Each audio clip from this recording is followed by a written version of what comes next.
মসজিদের কথা আল্লাহ তাআলা কোরআনে এনেছেন, আর কোন মসজিদের কথা উল্লেখ নেই। পৃথিবীর মধ্যে সর্বপ্রথম মসজিদ মসজিদুল হারাম, এর 40 বছর পরে প্রতিষ্ঠিত মসজিদ দ্বিতীয় নম্বরে মসজিদুল আকসা। হাদিস শরীফে আছে 3টা মসজিদে নামাজ পড়ার জন্য, ইবাদত আমল করার জন্য ভ্রমণ করা জায়েজ, অন্য কোথাও জায়েজ নেই। 3 জায়গার মধ্যে ইবাদত আমল করার জন্য সফর করা জায়েজ, ইবাদত সওয়াব। 1 নম্বর মসজিদুল হারাম, যেখানে গিয়ে আপনি নামাজ পড়তে পারলে 1 রাকাতে 1 লক্ষ রাকাত নামাজ পড়ার সওয়াব আল্লাহ তাআলা আপনার অ্যাকাউন্টে দান করবেন। 2 নম্বরে মসজিদুল আকসা, প্রতি রাকাতে 25,000, মতান্তরে 1,000, মতান্তরে 500 রাকাতের সওয়াব পাবেন। তৃতীয় মসজিদে নববী, মদিনা শরীফ, আল্লাহ রাসূল সাল্লাল্লাহু আলাইহি ওয়াসাল্লামের রওজা শরীফের পাশে মসজিদে নববী, সেখানেও নামাজ পড়তে পারলে প্রতি রাকাতে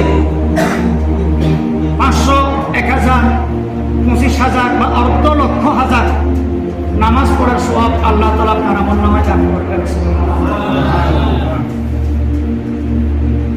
এই মসজিদুল আকসা, এটা আমাদের পূর্বের কিবলা। পৃথিবীর সর্বপ্রথম কিবলা কাবা শরীফ, হারাম শরীফ, মক্কা শরীফ। দ্বিতীয় নম্বরে মসজিদুল আকসা, এটা আমাদেরও কিছুদিনের কিবলা। আমাদের রাসূল এবং সাহাবায়ে কেরাম মসজিদুল হারামের দিকে, মসজিদুল আকসার দিকে পরে কিছুদিন নামাজ পড়েছেন, মসজিদুল আকসার দিকে ফিরে কিছুদিন নামাজ পড়েছেন। আল্লাহ তাআলা ইরশাদ করেন, ফাওয়াল্লি ওয়াজহাকা শাতরাল মসজিদুল হারাম, আপনি মসজিদুল আকসা থেকে মসজিদুল হারামের দিকে ফিরেন। আদি যুগে আদম আলাইহিস সালামের আমাদের পিতার কাবা শরীফের দিকে সন্তানকে ফিরার জন্য আল্লাহ তাআলা হুকুম দিয়েছেন। সুবহানাল্লাহ। মসজিদুল আকসা, এখানে হাজারো লক্ষ নবী রাসূলকে তাশরীফ এনেছিলেন। বড় ফজিলতওয়ালা জায়গা, বরকতময় জায়গা, ফিলিস্তিনের বাইতুল মুকাদ্দাস। জিবরাইল আলাইহিস সালাম, মিকাইল আলাইহিস সালাম, অসংখ্য অগণিত অফুরন্ত নূরের তৈরি ফেরেশতা এই জায়গার মধ্যে এসেছিলেন।